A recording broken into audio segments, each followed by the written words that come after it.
కి స్వాగతం. నా పేరు కాకు మురళీరెడ్డి, న్యాయవాదిని. ఈరోజు ముందుగా మీడియా సమావేశానికి విచ్చేసినటువంటి మీడియా సోదరులందరికీ కూడా హృదయపూర్వకమైనటువంటి ధన్యవాదాలు.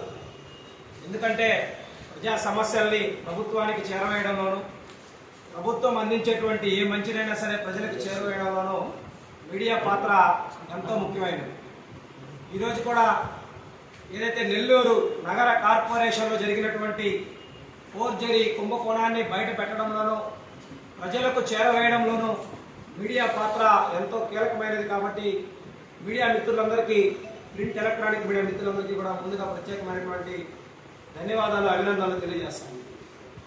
అయితే ఈరోజు ఈ మీడియా సమావేశాన్ని ఏర్పాటు చేయడానికి గల ప్రధానమైనటువంటి ఉద్దేశం ఏంటి అంటే, ఏదైతే ఇటీవల నెల్లూరు జిల్లానే కాదు రాష్ట్రమే ఉలిక్కిపడే విధంగా నెల్లూరు నగర మున్సిపల్ కార్పొరేషన్లో జరిగినటువంటి ఏదైతే ఫోర్జరీ కుంభకోణం బయటపడిందో, ఒక్కసారిగా సాక్షాత్తు ఐఏఎస్ అధికారుల సంతకాలు సైతం ఫోర్జరీ అయ్యాయన్నటువంటి విషయాన్ని తెలుసుకున్నటువంటి ప్రజలే కాదు, అధికార యంత్రాంగమే కాదు, అనేక మంది నాయకులు సైతం ఉలిక్కిపడినటువంటి పరిస్థితి మన నెల్లూరులో మనం చూసాం.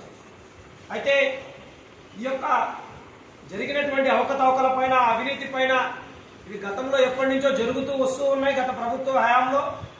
అయితే మా వద్దకి వృత్తిపరంగా న్యాయవాద వృత్తిలో ఉన్నందుకు రకరకాల ల్యాండ్కి సంబంధించి కావచ్చు, రకరకాల అపార్ట్మెంట్కి సంబంధించి కావచ్చు, మేము తాకట్టు పెట్టడం, కొనడం, అమ్మడం ఇటువంటి విషయాల్లో లీగల్ ఒపీనియన్ అనేది ఇవ్వడం జరుగుతూ ఉంటుంది.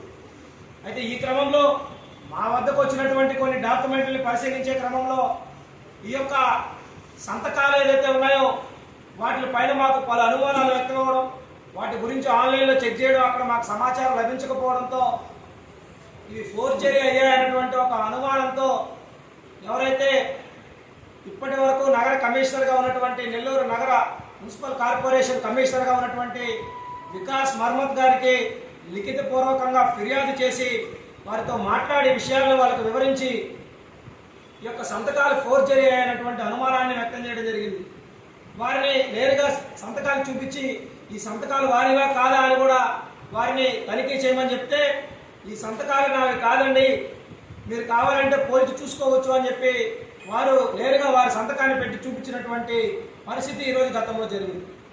అయితే ఈరోజు ఇదంతా జరిగిన విషయమే కదా, తెలిసిన విషయమే కదా, మళ్ళీ ఎందుకు చెప్తున్నాను, దినపత్రికల్లో చదివామంటే, ఈరోజు నేను ఫిర్యాదు చేసినటువంటి తేదీ 7 జూన్ 2024, అంటే దాదాపుగా ఈరోజు 1.5 నెలగా వస్తా ఉంది. అయితే 1.5 నెల అయినా కూడా ఈరోజు ప్రాథమిక విచారణ చేశారు కమిషనర్ గారు. సంతకాలు నావి కాదు అని ప్రాథమిక నిర్ధారణలో తేల్చి ఎవరైతే బాధ్యులు ఉన్నారో టౌన్ ప్లానింగ్ డిపార్ట్మెంట్లో ఉన్నటువంటి అధికారులు ఎవరైతే ఉన్నారో వాళ్ళకి షోకాజ్ నోటీసులు ఇవ్వడం జరిగింది. వాళ్ళు ఇచ్చినటువంటి సమాధానాలు సంతృప్తికరంగా లేవు కాబట్టి వారిపైన సస్పెండ్ చేసి చర్యలు తీసుకోవడం కూడా జరిగింది. తదుపరి విచారణకు ఆదేశించడం జరిగింది. ఈ విషయాలన్నీ మీరు స్టేట్ పత్రికల్లో వచ్చాయి, జిల్లా పత్రికల్లో వచ్చాయి, మీడియాలో కథనాలన్నీ కూడా వచ్చాయి.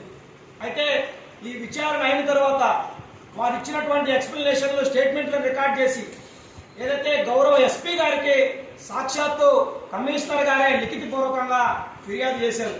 ఆ ఫిర్యాదు చేసింది కూడా 5/7/2024, అంటే ఈ రోజుకి దాదాపుగా 12 రోజులు అవుతా ఉంది. ఈరోజు ముఖ్యంగా మీడియా సమావేశం పెట్టి మేము నేరుగా అడగదలుచుకున్నటువంటి విషయం ఏంటంటే, ఈరోజు ఒక సామాన్యమైనటువంటి పౌరుడు పోలీస్ స్టేషన్కి వెళ్ళి పోలీస్ స్టేషన్ పరిధి కాకపోయినా కూడా ఫిర్యాదు చేస్తే 0 FIR నమోదు చేసేటువంటి ఈ రోజుల్లో, ఆన్లైన్లో కంప్లైంట్ ఇస్తే కేసు రిజిస్టర్ చేసి ఎంక్వైరీ చేసేటువంటి ఈ రోజుల్లో, ఈ ఆధునిక పరిస్థితుల్లో ప్రభుత్వ యంత్రాంగం వేగంగా పనిచేయాల్సినటువంటి పరిస్థితుల్లో సాక్షాత్తు ఒక న్యాయవాది అయినటువంటి నేను లిఖితపూర్వకంగా ఫిర్యాదు చేస్తే శాఖాపరమైనటువంటి విచారణ చేసి చర్యలు తీసుకుంటే వాటిపైన క్రిమినల్ ఎంక్వైరీ చేయమని చెప్పి సాక్షాత్తు ఒక ఐఏఎస్ అధికారి అయినటువంటి నెల్లూరు నగర మున్సిపల్ కార్పొరేషన్ కమిషనర్ గారు ఎవరైతే ఉన్నారో వారి జిల్లా ఎస్పీ గారికి ఈరోజు లిఖితపూర్వకంగా ఫిర్యాదు చేసినటువంటి కాపీ మీకు నేను చూపిస్తా ఉండేది. అది చేసింది ఎప్పుడే అంటే 5/7/2024, ఈ నెల 5వ తేదీ చేస్తే ఈ రోజు వరకు FIR ఎందుకు నమోదు చేయలేదు అని చెప్పినటువంటి విషయాన్ని ఈరోజు మేము సూటిగా అధికార యంత్రాంగాన్ని అడగదలుచుకుంటా ఉన్నాం. ఈరోజు ఐఏఎస్ ఇచ్చినటువంటి కంప్లైంట్గా ఈరోజు ఇటువంటి పరిస్థితి ఉంటే ఇంకా మరి సామాన్యులు ఇచ్చేటువంటి వాటిని పట్టించుకునే పరిస్థితులు ఉంటాయా ఉండవా అనేటువంటి విషయాన్ని ఈరోజు మనం ఆలోచన చేయాల్సినటువంటి అవసరం ఉంది. ఈరోజు నాయకుల బెదిరింపులకు, ఈరోజు అధికారుల యొక్క ఒత్తిళ్లకు తలొక్కి ఒక అవినీతిని బయట పెట్టాలంటే ఎంత కష్టసాధ్యమైనటువంటి విషయం మీకు అందరికీ కూడా తెలుసు. మరి ఈరోజు వచ్చిన సమాచారాన్ని విని వదిలేయకుండా ప్రజలకి నష్టం జరగకూడదు, వ్యవస్థలో అవకతవకలు జరిగితే ఇది కార్పొరేషన్కి చెడ్డ పేరు అన్నటువంటి భావనతో లిఖితపూర్వకంగా ఫిర్యాదు చేసి వినీతిని బయట పెడితే ఈరోజు విచారణలో ఎందుకు జాప్యం జరుగుతుంది అని చెప్పి ఈరోజు మేము సూటిగా అడుగుతా ఉన్నాం. ఈరోజు ఎవరైతే నెల్లూరు నగరం నుంచి ఎమ్మెల్యేగా గెలిచి ఈరోజు సాక్షాత్తు మున్సిపల్ శాఖ మంత్రిగా ఉన్నటువంటి గౌరవనీయులు పొంగూరు నారాయణ గారిని విజ్ఞప్తి చేస్తా ఉన్నాం. నెల్లూరు రూరల్లో ఎమ్మెల్యేగా గెలిచినటువంటి కోటమిరెడ్డి శ్రీధర్ గారికి విజ్ఞప్తి చేస్తా ఉన్నాం. ఈరోజు ప్రజల్లో అవినీతి కుంభకోణాల పైన విచారణ చేయడం అంటే వాటిని నీరుగార్చడం అన్నటువంటి భావన ప్రజల్లో రాకముందే దయచేసి మంత్రి గారు, ఎమ్మెల్యే గారు మీ ఇద్దరికీ చెప్తా ఉన్నాం. అదేవిధంగా ఈరోజు జిల్లాలో మరో మంత్రి గారు రామనారాయణ రెడ్డి గారు ఈరోజు కార్పొరేషన్ లో ప్రధానంగా నెల్లూరు నగర, అదేవిధంగా రూరల్ ఎమ్మెల్యే గారు కార్పొరేషన్ పరిధిలో ఉన్న 54 డివిజన్లు. మరి ఈ మున్సిపల్ కార్పొరేషన్ లో జరిగినటువంటి అవినీతి కుంభకోణాల పైన ఐఏఎస్ గారు వికాస్ మర్మత్ గారు ఎస్పీ గారికి రాసినటువంటి లేఖ మీ దృష్టిలో లేదేమో అని మేము భావిస్తా ఉన్నాం. ఉంటే మరి చర్యలు ఎందుకు వేగవంతం కావడం లేదు అని ఈరోజు మేము అడుగుతా ఉన్నాం. ఈరోజు ఈ మీడియా ద్వారా మీ దృష్టికి సమాచారాన్ని తీసుకొని వస్తా ఉన్నాం. ఈరోజు దాదాపుగా 164 సీట్లతో అఖండ విజయంతో ఏర్పాటైనటువంటి ప్రజా ప్రభుత్వంలో అవినీతిని ఏ విధంగా కూడా ఉపేక్షించబోరని చెప్పి ఈ ప్రజా ప్రభుత్వం పైన మాకు సంపూర్ణమైనటువంటి విశ్వాసం ఉంది. కాబట్టి ఈరోజు నారా చంద్రబాబు నాయుడు గారు ముఖ్యమంత్రిగా ఉన్నటువంటి నారా చంద్రబాబు నాయుడు గారికి విజ్ఞప్తి చేస్తా ఉన్నాం. అదేవిధంగా మా నాయకులు జనసేన పార్టీ అధ్యక్షులు పవన్ కళ్యాణ్ గారు డిప్యూటీ సీఎంగా ఉన్నారు, వారికి కూడా ఈ మీడియా ద్వారా విజ్ఞప్తి చేస్తా ఉన్నాం. ఇటువంటి అరాచకమైనటువంటి అవినీతి అనకొండని దయచేసి ఉపేక్షించొద్దు. ఈరోజు ఏదైతే నగర కార్పొరేషన్ లో కేవలం ఫోర్జరీ కుంభకోణాల్లో భాగస్వాములైనటువంటి ఏ డిపార్ట్మెంట్లలో అధికారులు ఉన్నారో వారందరిపైన కూడా సమగ్రమైనటువంటి విచారణ జరగాల, లేదా కార్పొరేషన్ లో ఇంకే వ్యవస్థలో అయినా సరే గతంలో అధికారాన్ని అడ్డం పెట్టుకొని చేసినటువంటి అవకతవకల పైన కూడా ఎంక్వైరీ జరగాల.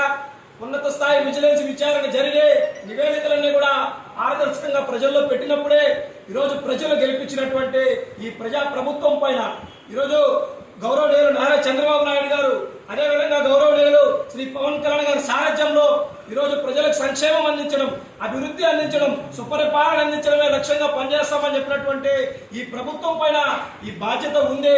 ఈ అవినీతిని ఏ దశలో ఉన్నా సరే వాటిని పూర్తిగా నిర్మూలించి ప్రజలకు పారదర్శకమైనటువంటి వ్యవస్థను అందించాల్సినటువంటి బాధ్యత రాష్ట్ర ప్రభుత్వం పైన, అదేవిధంగా జిల్లా నాయకులు, అధికార బాధ్యతలు ఉన్నటువంటి నాయకుల పైన, అదేవిధంగా పూర్తి యంత్రాంగం పైన ఉంది. కాబట్టి మీ అందరికీ మరొకసారి సవినయంగా చేతులు జోడించి విజ్ఞప్తి చేస్తా ఉన్నాం.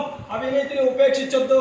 ప్రజలను రాబందుల్లో పీల్చుకు తింటున్నటువంటి, ఎవరైతే వేధిస్తున్నటువంటి గత ప్రభుత్వంలో జరిగిన అవకతవకల పైన మీరు రాజకీయ ఉద్దేశాలతో వారిని ఉపేక్షిస్తే మాత్రం ప్రజల్లో మీ పట్ల విశ్వాసం సన్నగిలేటువంటి అవకాశం ఉంటుంది. కాబట్టి దీనిపైన సత్వర విచారణ చేసి, సమగ్ర విచారణ చేసి దోషులు ఎవరైతే ఉన్నారో, బాధ్యులు ఎవరైతే ఉన్నారో వారిపైన కఠిన చర్యలు తీసుకొని కార్పొరేషన్ ప్రతిష్టను కాపాడండి, పోలీస్ వ్యవస్థపై ప్రజలు ఉన్నటువంటి విశ్వాసాన్ని కాపాడండి, ప్రభుత్వం పైన ప్రజలు పెట్టుకున్నటువంటి సంపూర్ణమైనటువంటి అఖండమైనటువంటి నమ్మకాన్ని ముందుకు తీసుకుపోవాలని చెప్పి సవినయంగా విజ్ఞప్తి చేస్తూ సెలవు తీసుకుంటా ఉన్నాను. జై హింద్.